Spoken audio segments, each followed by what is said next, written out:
Hi and welcome back to Riversong Saddlery Tutorials by Shannon Granger. I have a Facebook page, Riversong Saddlery on Facebook, that you can follow some of my progress on some of the works that I'm doing.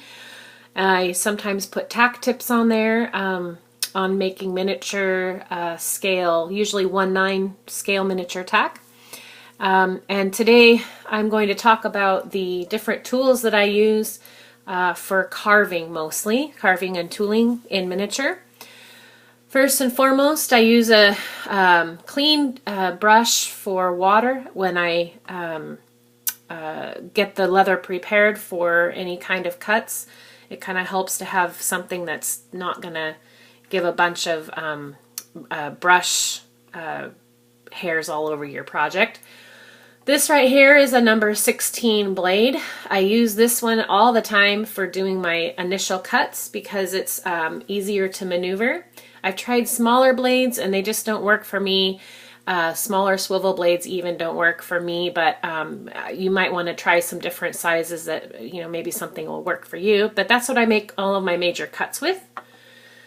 This right here is called a burr tool. It's actually got kind of this fun little ornamental tip on it. It's used for getting wire edges smooth. I found this at a rock and mineral show, but you can find it on Amazon. Not too much. It's pretty cheap.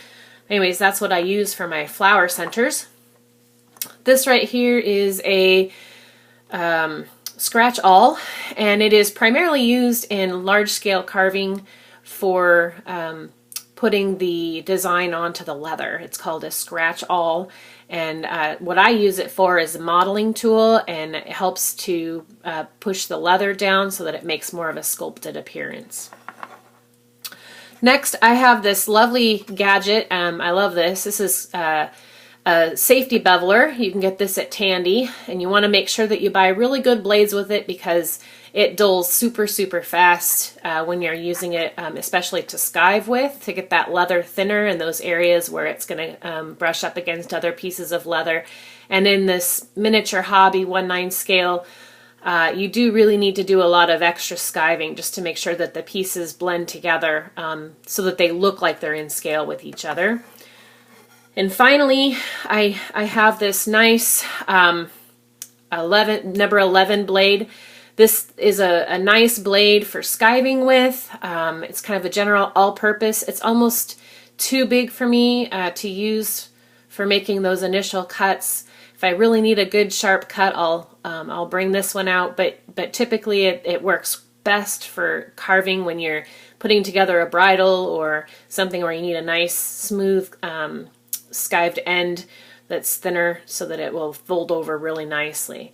But I like this really nice handle. I bought that about a year ago, and it's one of my best investments. It's just nice. It has a good grip on it, and it's comfortable to use. So there's my tools that I use.